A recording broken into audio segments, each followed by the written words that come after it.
আজ সকালে আহমেদাবাদ শহরকে বিদায় জানিয়ে আমরা চললাম আমাদের সেকেন্ড স্পট গুজরাট ট্রিপের লিটল রান অফ কচ্ছ। আমরা এখন লিটল রান অফ কচ্ছ যাওয়ার পথে মাধেরাতে একটা সূর্য মন্দির আছে, সান টেম্পল, সেটা দেখব। যাওয়ার পথে বেশ সুন্দর দেখলাম ঘুড়ি উঠছে। আজ পৌষ সংক্রান্তির দিন। এখানে এর আগের ভিডিওতে আমি বলেছিলাম ঘুড়ি ওড়ানোটা একটা বিরাট উৎসব। এখানে প্রতিটি ছাদের থেকে সব ছেলেমেয়েরা ঘুড়ি ওড়াচ্ছে। এই আমরা শেষে পৌঁছলাম মাধেরা সান টেম্পল। এর আগে কোনারকে সূর্য মন্দির দেখেছি, এটা এখানে দেখা।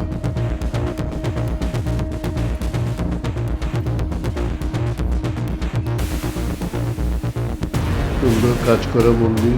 কোনারকেরটা অবশ্য বেশি বড়, এটা অতটা বড় নয়।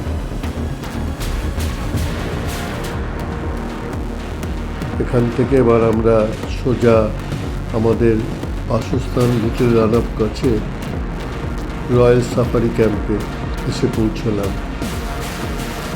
এখানে সুন্দর ভেতরের দৃশ্যটা সুন্দর, প্রতিটি কটেজ দেওয়া রয়েছে, ডবল বেডেড কটেজ, সাথে সুইমিং পুল রয়েছে,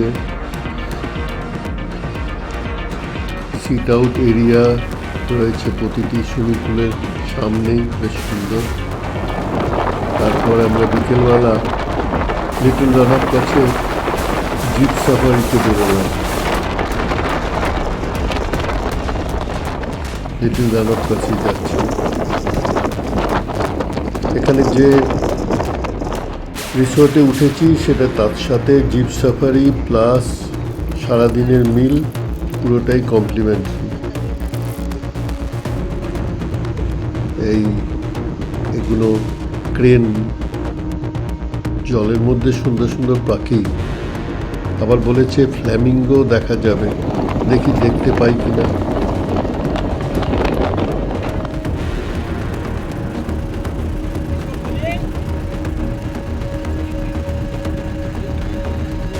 যতটা পেরেছি জুম করে ভিডিওটা তুলেছি।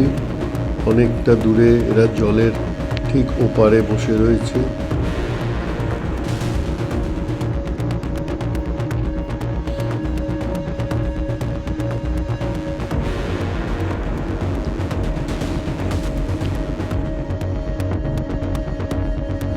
সুন্দরভাবে সাদা রঙের বসে। এইটা হলো বন্য গাধা, অনেকটা বেশ বড়, একেবারে ঘোড়ার মতো। এটাও একটা দর্শনীয় জিনিস, মানে ওয়াইল্ড অ্যাশ।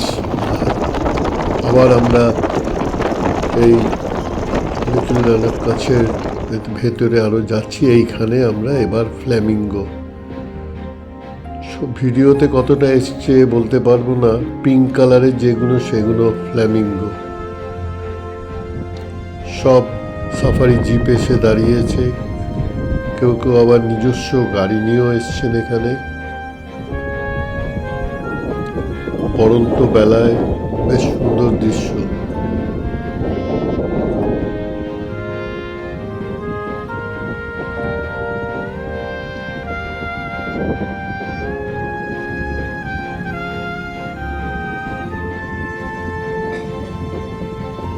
অনেকটা দূরে রয়েছে ফ্ল্যামিঙ্গোগুলো।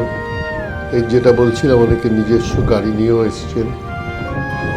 এবার সূর্য অস্ত যাওয়ার সময় হয়ে গেছে, তবে আরও একটু পরে হবে। আমরা আর বেশিক্ষণ অপেক্ষা করিনি। সাফারি জিপকে বললাম চলো আমাদের রিসোর্টে নিয়ে চলো। আমরা এবার রিসোর্টে ফিরে আসলাম। একদিনের ভ্রমণ আমাদের লিটল রান অফ কচ্ছ ঘোরা হয়ে গেল। সুন্দর জায়গা।